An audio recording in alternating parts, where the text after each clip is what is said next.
Hello बच्चों, महेंद्र खंडेलवाल के YouTube channel पर आप सभी का स्वागत है। आज के वीडियो में हम निम्न रक्त दाब, उच्च रक्त दाब,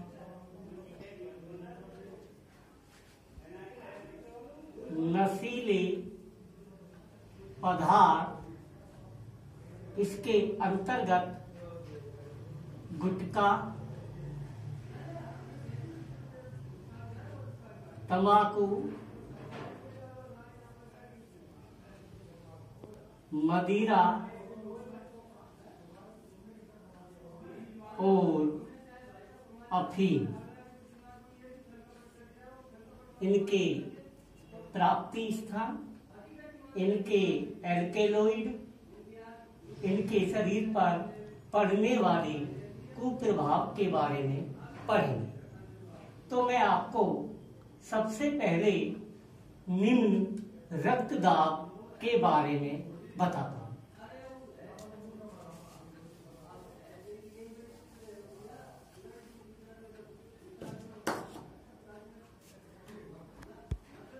जब धमनियों में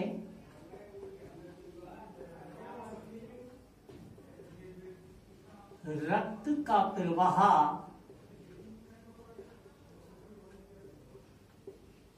कम होने के लक्षण दिखाई देते हैं, तो निम्न रक्तदाब कहलाता है। निम्न रक्तदाब में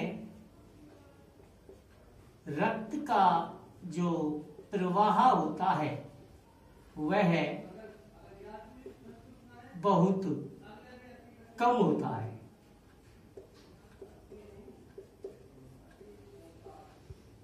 इसके कारण मस्तिष्क, हृदय और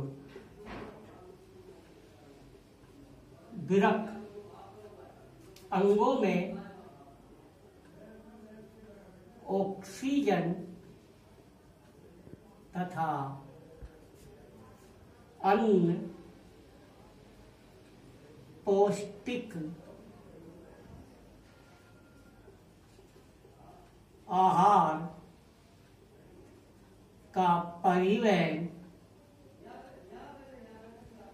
नहीं होता,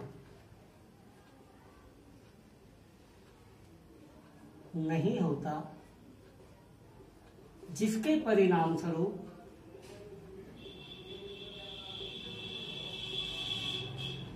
ये अंग ठीक प्रकार से अपना कार्य नहीं कर पाते और स्थायी रूप से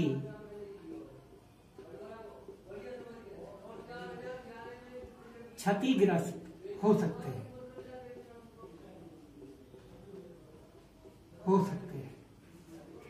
तो निम्न रक्तदाब जब धमनियों में रक्त का प्रवाह के लक्षण कम दिखाई देते हैं, तो जिसके कारण मस्तिष्क, हृदय और वृक्क में ऑक्सीजन और पौष्टिक आहार का परिवहन नहीं हो पाएगा और जिसके कारण ये अपना कार्य नहीं कर पाते हैं और स्थायी रूप से क्षतिग्रस्त हो जाते हैं। इसके बाद आता है उच्च रक्तचाप। जब व्यक्ति का सिस्टोलिक दाब 140 से अधिक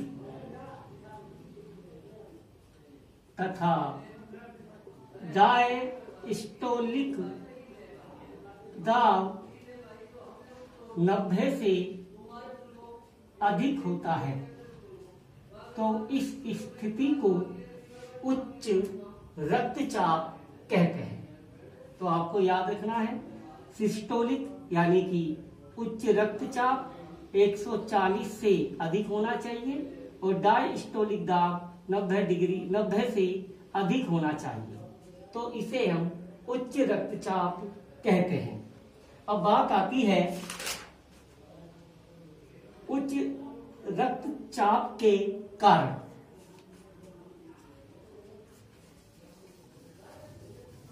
रक्तचाप के कारण, तो इसका जो पहला कारण है ईर्ष्या, क्रोध, गुस्सा आदि से भरी भाग दौड़ वाली जीवनचर्या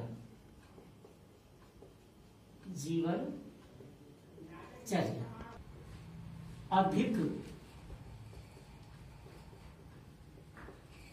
चिकनाई युक्त भोजन, जंक फूड, अधिक भोजन के कारण भी रक्तचाप उच्च हो सकता है। बंद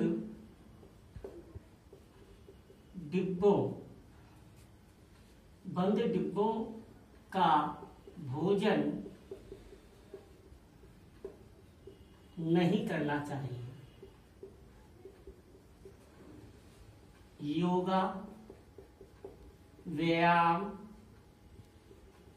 का ना होना ये भी रक्तचाप का कारण है। और लास्ट में धूम्रपान और मदिरापान से भी उच्च रक्तचाप हो सकता है। तो इन कारणों से उच्च रक्तचाप हो सकता है। अब बात ये आती है कि इसके हम बचाव कैसे करें। तो बचावों के अंतर्गत पोटेशियम युक्त भोजन करना चाहिए।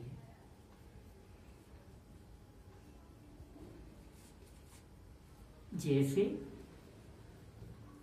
ताजे फल, भोजन में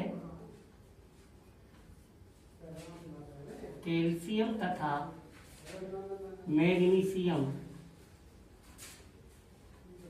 पदार्थों का संतुलन होना चाहिए।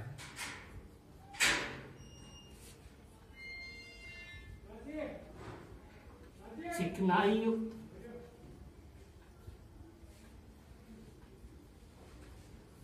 भोजन नहीं करना चाहिए। योगा व्यायाम आदि करने चाहिए। धूम्रपान और मदिरापान नहीं करना चाहिए। इनसे हम उच्च रक्तचाप को कम कर सकते हैं। इसके बाद आता है अगला टॉपिक, नशीले पदार्थ।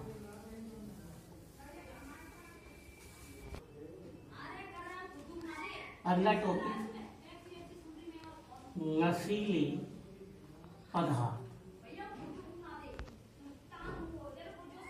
और इसके अंतर्गत हम पढ़ेंगे गुटखा। गुटखा तो गुटखा को हम कत्था, चूना, सुपारी, संश्लेषित सुगंध,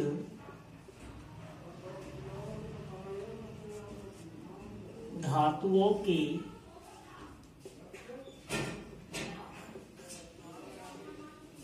वर्क और तंबाकू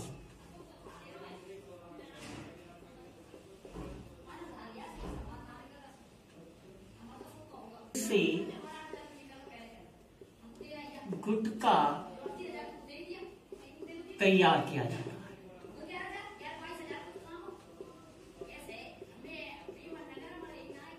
तो गुटखा हम कत्था, चूना, सुपारी, संश्लेषित सुगंध, तंबाकू इन पदार्थों से गुटखा बनाते हैं और गुटखे के सेवन से सब म्यूकस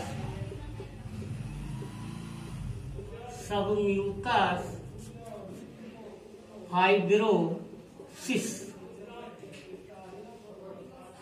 नामक रोग हो जाता है। अगर हम लगातार गुटखे के सेवन करेंगे तो उससे सब म्यूकस फाइब्रोसिस नामक रोग हो जाता है और इस रोग के अंदर जबड़ा या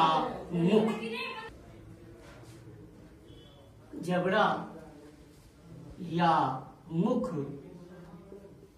ठीक प्रकार से नहीं खुल पाता।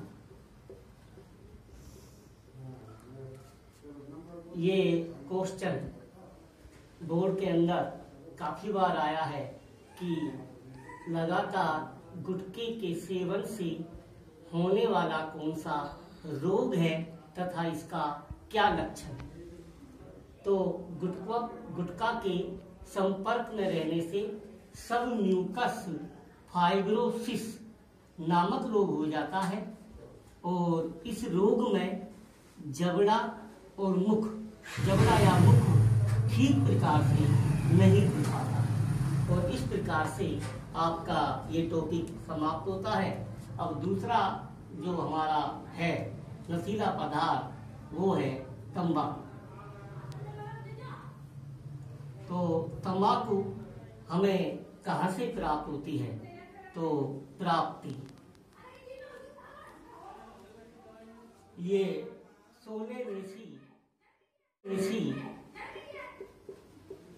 सोलेनेसी कुल का पादप जो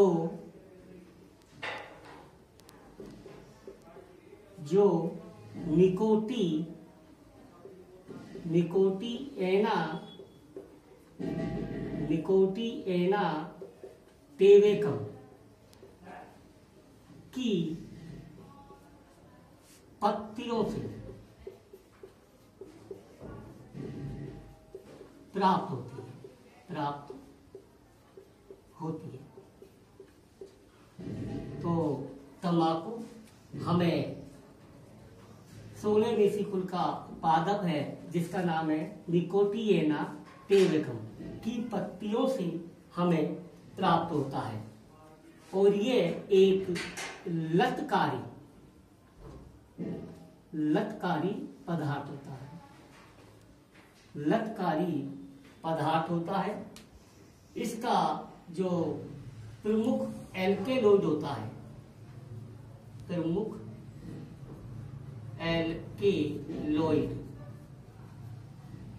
जो होता है वो होता है निकोटीन।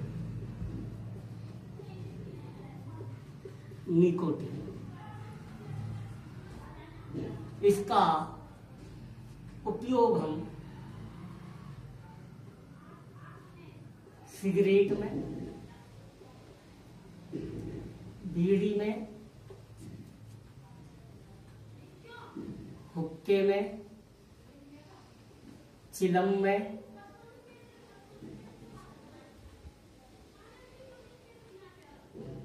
पत्तियों के रूप में यानी कि चबाने के रूप में, मंजन के रूप में,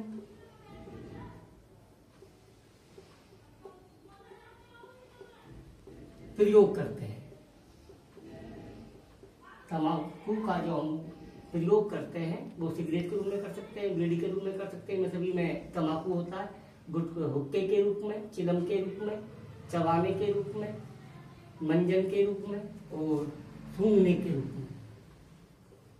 सूंघने के रूप में भी हम तंबाकू का प्रयोग कर सकते हैं। अब बात यह आती है कि तंबाकू के सेवन से मानव शरीर पर क्या प्रभाव पड़ता है। कुप्रभाव। किसके कुप्रभाव पड़ रहे हैं हम? तंबाकू के। पहली बात, तंबाकू के निरंतर संपर्क में रहने से मुख, जीभ, गला व फेफड़े का कैंसर बढ़ने की संभावना अधिक हो जाती है।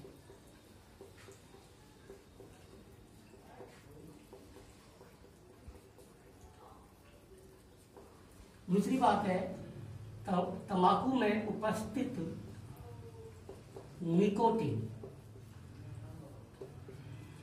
जो धमनियों की दीवारों को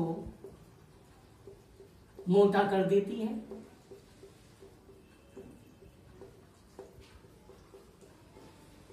जिसके परिणाम स्वरूप से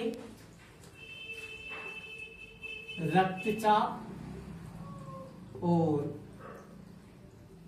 हृदय गति बढ़ जाती है। तीसरी बात है, यदि गर्भवती महिला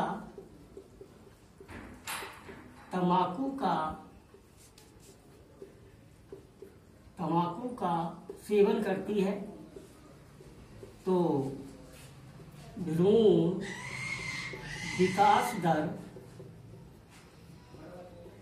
कम हो जाती है।